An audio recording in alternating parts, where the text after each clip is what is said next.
21 वर्षात 25 बदल्या. मैं इस गाव का हूँ और ये मेरा गाव है, मैं इस गाव का बाजीराव सिंघम हूँ. हा डायलॉग फिल्मी डायलॉग पिक्चरमध्ये बघायला आवडतो, चांगला वाटतो आणि टाळ्या वाजवायला सुद्धा आनंद वाटतो. फक्त तो त्या 5 मिनिटापुरता 2 मिनिटापुरता का चित्रपट बघण्यापुरता. परंतु असंच काहीतरी काम एकदा IAS ऑफिसरनं पूर्ण महाराष्ट्रात केलंय. 21 वर्षात 25 बदल्या झाल्या, पोस्ट बदलल्या, पण कर्तव्य बदलली नाहीत, कामं बदलली नाहीत. होय, मी बोलतोय तुकाराम मुंडे साहेबांबद्दल. खरंच महाराष्ट्राला अशी प्रत्येक विभागात एक IAS ऑफिसर, कलेक्टर, जिल्हाधिकारी भेटले तर महाराष्ट्राचा विकास किती जबरदस्त होईल, किती परिणामकारक होईल याचा विचार केलायत का साहेब? अन्न व प्रशासन आयुक्त झाल्यापासून तुम्ही तर वेगळंच करून टाकलंय हो. त्या गुटखावाल्या कंपनीला का गुटखा विकणाऱ्या लोकांना तुम्ही अक्षरशः सळोकापळो केलंय. असं करू नका साहेब. त्यांची पोटं भरतायत व गरीब माणसं आहेत ती. अक्षरशः ते गरीब लोकांच्या पोटावर पोट भरतायत ते. त्या गरिबांचा संसार उद्ध्वस्त झाला तरी चालेल, परंतु त्यांची पोटं भरणं गरजेचे साहेब.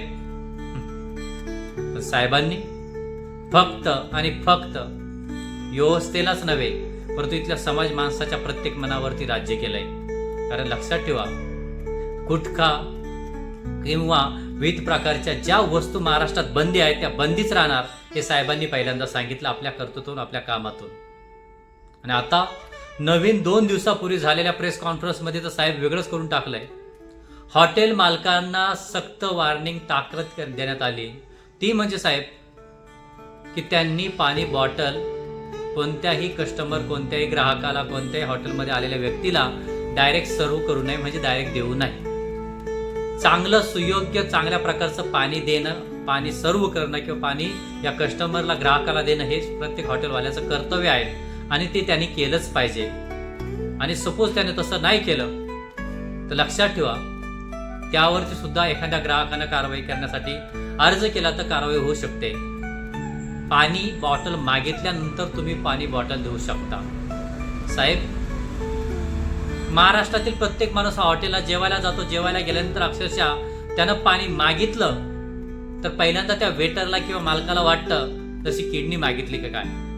तो पहिल्यांदा पाणी देण्याच्या ऐवजी बॉटल तुमच्या समोर साथ देतो आणि सांगतो बिस्लरी पाहिजे, थंड पाहिजे, कोणती पाहिजे, मी कोणत्या कंपनीची जाहिरात करत नाही, पण पाणी बॉटल पाहिजे. तर तो थंड पाणी बॉटल पाहिजे का साधी बॉटल पाहिजे, हा डायरेक्टली विचारत असतो. साहेब, लोक हॉटेलमध्ये जेवायला जातात तो त्यांच्या पोटावर मारू नका. असं केलं तर ना महाराष्ट्रातील सर्व लोक असे लेंदी होऊन जातील. नाही तर ते प्रश्न विचारतील. तुमच्यामुळं ते प्रश्न विचारायला लागले, तुमच्यामुळं त्यांना वाटायला लागलं मी प्रश्न विचारू शकतो, माझा हक्क विचारू शकतोय. लक्षात ठेवा, साहेबांच्या एका निर्णयामुळं अक्षरशः काय काय बदल होतोय. प्रत्येक माणूस कामाला लागला. हॉटेलपासून तर सर्व लोक कामाला लागलेत. यापुढे हॉटेलमध्ये कधी जेवायला गेलात तर पहिल्यांदा साधा आणि चांगलं सुंदर असं पाणी दिलं पाहिजे आणि तुम्ही ते मागा, तुमचा हक्क आहे. ते साहेबांनी जनतेला पटवून दिलं. किती जनतेच्या मनावर अधिराज्य गाजवलं तुम्ही. महाराष्ट्रातील असा एक गाव नाही.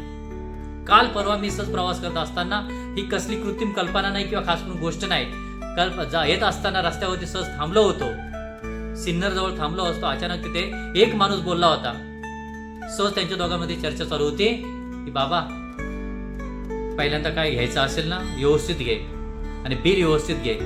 दुसरी गोष्ट, हॉटेलमध्ये येणाऱ्या प्रत्येक माणसाला पहिल्यांदा आपलं चांगलं आरोचं पाणी द्यायचं. त्यांनी मागितलं रस बॉटल द्यायची. हा पहिला किस्सा.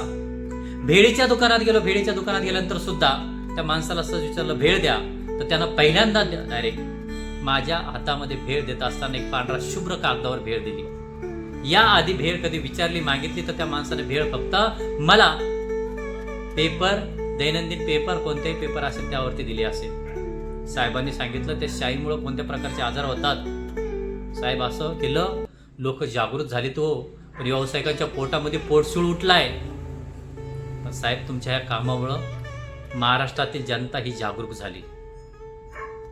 महाराष्ट्रातील जनता प्रश्न विचारायला लागली, तिला तिचा अधिकार कळायला लागला आणि जनता फक्त तुमच्यामुळं सजग झाली. किती करणार हो साहेब. प्रत्येक गोष्टीत तुम्ही आपल्या कर्तव्याबरोबर जबाबदाऱ्या सुद्धा पार पाडल्यात.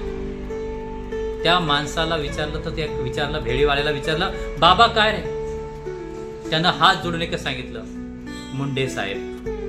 म्हणलं कोणते मुंडे साहेब? अहो साहेब, तुकाराम मुंडे साहेब. तुकाराम महाराजांच्या त्या वचनाप्रमाणे आपण काम करतात.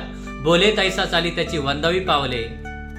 त्या तुकारामाच्या वक्त्याप्रमाणे तुमचं नाव सुद्धा तुकाराम आहे आणि तुम्ही ते काम करत आहात. किती करालो.